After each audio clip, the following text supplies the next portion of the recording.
तीर से निकला कमान और मुंह से निकला जुबान वापस नहीं लौटता है, हम ऐसा क्यों कह रहे हैं, इसके बारे में बता रहे हैं। मुख्यमंत्री नीतीश कुमार ने जनसंख्या नियंत्रण को लेकर कुछ ऐसा बयान दिया है कि न केवल बिहार की किरकिरी हो रही है बल्कि मुख्यमंत्री पर भी अब सवाल उठने लगा है।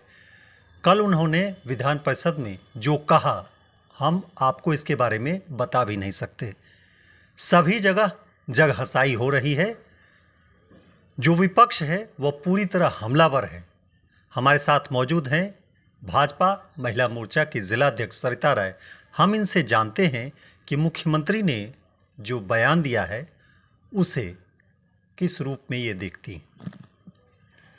सर्वप्रथम मैं ये कहना चाहूँगी कि माननीय मुख्यमंत्री जी का उच्च सदन में इस तरह का बयान कहीं से उचित नहीं है और इस बयान से पूरे हिंदुस्तान की महिला, बिहार की ही नहीं पूरे हिंदुस्तान की महिला शर्मिंदगी महसूस कर रही है और लज्जित महसूस कर रही है कि माननीय मुख्यमंत्री जी ऐसे नहीं थे। जबकि भाजपा में वो थे, हम लोगों के साथ गठबंधन में, तो इस तरह की भाषा का वो कभी भी उपयोग नहीं करते थे।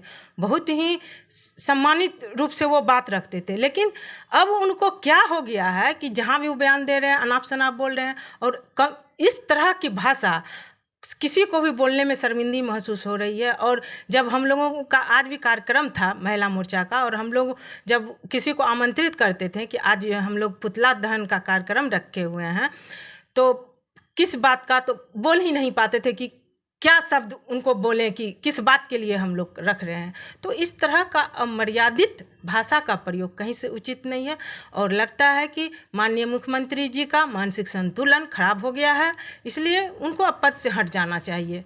हम महिलाओं के लिए इतनी आपत्तिजनक शब्द पूरा मतलब बिहार इसकी घोर निंदा करती है और बिल्कुल ही शर्मिंदगी महसूस कर दिए हैं माननीय मुख्यमंत्री जी सभी को और पूरी तरह से हम लोग उनकी घोर निंदा करते हैं। उनको घर बैठ जाना चाहिए। अब इसके बाद जैसे ये बयान आया तो उन्होंने माफ़ी भी मांगी। आपको क्या लगता है कि क्या माफ़ी मांगने से ये उनकी जो अगर हम कहें कि ये जो बात है वो कम हो जाएगी? जी नहीं, आप कुछ भी बोल दीजिएगा और माफ़ी मांग लीजिएगा तो ये माफ़ करने लायक शब्द ही नहीं था, क्योंकि उनको बोलने से पहले वो किस पद पे हैं और ये कहाँ बोल रहे हैं। इतने बड़े उच्च सदन में जहाँ के इतने सदस्य बैठे थे, महिलाएं बैठी थी, माननीय सारे सदस्य बैठे थे और उस पे इस तरह की भाषा ठीक है। क्या होता है सभी लोग जानते हैं, क्या करना है। आज का अब के जो बच्चे भी हैं वो भी पढ़े लिखे बच्चे हैं और सारे चीज़ को जान रहे हैं। सारा चीज़ आप किसी को खुल के कुछ शब्द ऐसे होते हैं कि आप नहीं बोल सकते हैं। किसी भी पवित्र बंधन के लिए इस तरह का शब्द कहीं से उचित नहीं था बोलना उनको, और उनके लिए तो खास तौर पे भी नहीं था। राष्ट्रीय महिला आयोग ने इस पर संज्ञान लिया है, तो जो भारतीय जनता पार्टी है क्या उनका ये अगला कदम क्या हुआ? बिल्कुल, जब तक उनका माफ़ी वो मांग लिए हैं, लेकिन हम लोग चाहेंगे कि वो इस पद पे ना रहें, क्योंकि इतनी आपत्तिजनक शब्द कभी भी किसी मुख्यमंत्री ने नहीं कहा होगा और कभी भी माननीय उच्च सदन में इस तरह की चर्चाएं नहीं होगी। चर्चाएं बहुत तरह की होती हैं, आप जगह और स्थान देख के कीजिएगा ना, कुछ भी कहीं भी बोल दिए और इस तरह के शब्द। आपको नहीं लगता है कि जो राजनीति हो रही है यह ओछी राजनीति है और कहीं ना कहीं जो राजद के साथ उनका गठबंधन हुआ है या और जो कोई भी हैं तो उनका दबाव उनके ऊपर सीधे तौर पर दिख रहा है? बिल्कुल, इसलिए तो वो इस अनाप शनाप वो क्या बोल रहे हैं उनको खुद समझ में नहीं आ रहा है, क्योंकि वो इतने बड़े बड़े पद पे रह चुके हैं और ऐसे व्यक्तित्व के लोग हैं और उनके द्वारा अगर इस तरह का भाषा का प्रयोग किया जा रहा है तो कहीं ना कहीं उनका मानसिक संतुलन खराब होते जा रहा है। वो दबाव में है और क्या बोल रहे हैं उनको खुद भी समझ में नहीं आ रहा है। बाद में उनको समझ में आया कि हम क्या बोल गए, तो ये तो सही नहीं है ना। ये थी हमारे साथ बीजेपी महिला मोर्चा की जिलाध्यक्ष सरिता राय, जिनका कहना है कि मुख्यमंत्री ने जो बयान दिया है वो कहीं से अगर हम कहें तो जायज़ नहीं है। सीधे तौर पर बीजेपी यह मांग करती है कि वो इस्तीफा दे और जिस पद पर रहकर उन्होंने इस तरह का बयान दिया है उसको लेकर लगातार बयानों का दौर जारी है। प्रधानमंत्री नरेंद्र मोदी ने भी मध्य प्रदेश में इस बात को लेकर कहा है कि जो मुख्यमंत्री ने इस तरह का बयान दिया है वह निंदनीय है। मैं इसकी निंदा करता हूं। कहीं से भी राजनीति के क्षेत्र में अगर इस तरह का कोई बयान देता है तो यह बिल्कुल सही नहीं है। बीजेपी इसका विरोध करती है और ऐसे लोगों के लिए बीजेपी एक अपना अलग रणनीति बना रही है। और आने वाले जो चुनाव हैं लोकसभा के, उसमें यह देखने में आएगा कि राजनीति कौन सी करवट लेती है और क्या यह बयान महागठबंधन को कहीं कोई बड़ा नुकसान तो नहीं देगा। एक बिहार के मुख्यमंत्री जिन्होंने कल विधानसभा के अंदर जनसंख्या नियंत्रण की बात करते करते इतना बहक गए कि उनकी भाषा मर्यादा की सारी सीमाओं को लांघ गई, और वो भी उस जगह पर उन्होंने ऐसा बयान दिया जो लोकतंत्र का मंदिर है। उस मंदिर में उन्होंने विधानसभा और विधान परिषद के सदस्यों को संबोधित करते हुए, जिसमें महिलाएं भी काफ़ी बड़ी संख्या में थी, उन्होंने जिस प्रकार की भाषा प्रयोग किया, जो अंदर पर्दे के रहने की बात है उसको उन्होंने उजागर करने की बात कही, और जिस भाषा का प्रयोग किया उस भाषा को बोलने में मेरी जीवा जो है लड़खड़ा रही है। मैं उसी भाषा को बोल नहीं सकता।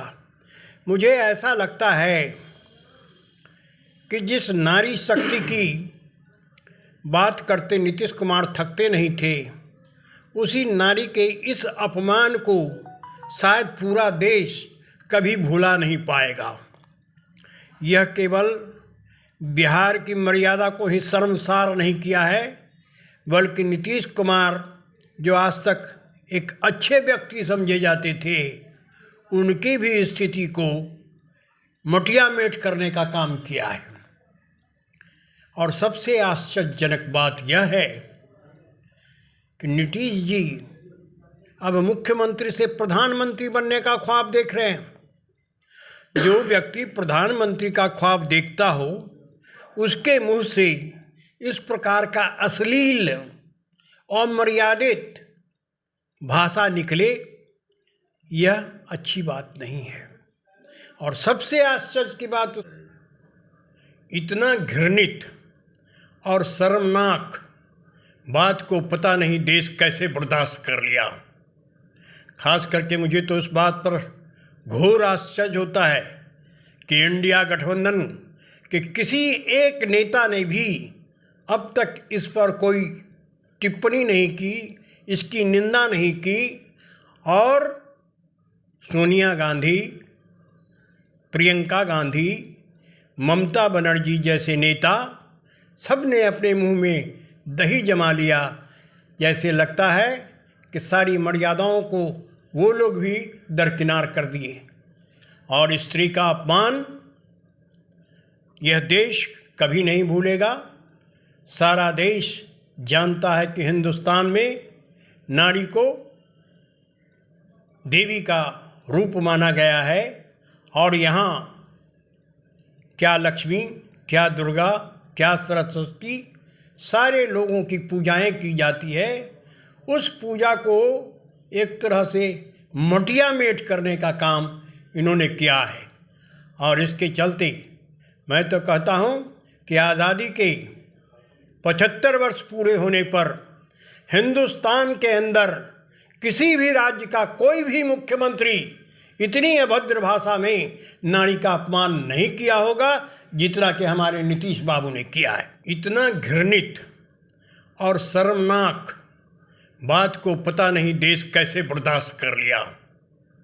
खास करके मुझे तो इस बात पर घोर आश्चर्य होता है कि इंडिया गठबंधन के किसी एक नेता ने भी अब तक इस पर कोई टिप्पणी नहीं की, इसकी निंदा नहीं की। और सबसे बड़ा हमको तो लगता है कि सोनिया गांधी, प्रियंका गांधी, ममता बनर्जी, ये सारी नेताओं की चुप्पी समझ से परे है। इस घटना की जितनी भर्त्सना की जाए वो कम है। मैं मांग करता हूं कि बिहार के मुख्यमंत्री, अगर उसमें जरा भी शर्म बाकी है तो वो विधानसभा से इस्तीफा दे दे। मुझे तो कल ऐसा लगा कि विधानसभा में इस प्रकार की भाषा बोलने के बाद शायद वो दोबारा विधानसभा में शर्म से आने का कोशिश नहीं करेंगे, किंतु आज वे आए और विधानसभा में कह दिया मैं माफ़ी मांगता, मेरे शब्दों से किसी को तकलीफ हुई तो मैं माफ़ी मांगता। अरे ये क्या है? इतनी बड़ी बात जिससे आपने नारी की सारी मर्यादाओं को तार तार कर दिया। जिस देश में दुर्गा, लक्ष्मी, सरस्वती की पूजा की जाती है, उस देश की नारियों को आपने एक तरह से बेनग्न करने का काम किया है। इसकी जितनी भर्त्सना की जाए वो कम है। पैनोरमा ग्रुप, जो सोचता है वो करता है।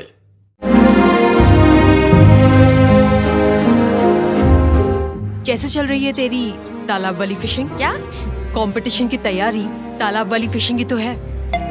जॉब्स कम, एप्लीकेंट ज्यादा। क्या हुआ, मिर्ची लगी? हाँ? अगर लाइव बनानी है ना तो मेरी तरह अरीना एनिमेशन से स्किल ले और ज्वाइन कर एनिमेशन और वीएफएक्स इंडस्ट्री। अगर जॉब्स के लिए कहीं कंपटीशन नहीं है तो वो है मीडिया और एंटरटेनमेंट इंडस्ट्री, और उसके लिए बेस्ट प्रिपेयर करता है अरीना एनिमेशन। अरीना एनिमेशन, अब सेटल हो जाओ।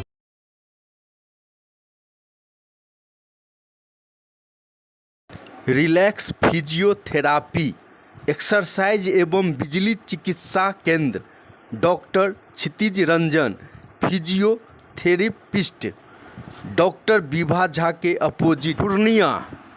Unity World School, Hajipur, Vaishali. Ghanshyam Thakur, MLC. Durga Puja, Deepawali एवं छठ पर्व के शुभ अवसर पर समस्त पूर्णिया वासियों को विजय खेमका की ओर से बहुत बहुत शुभकामनाएं।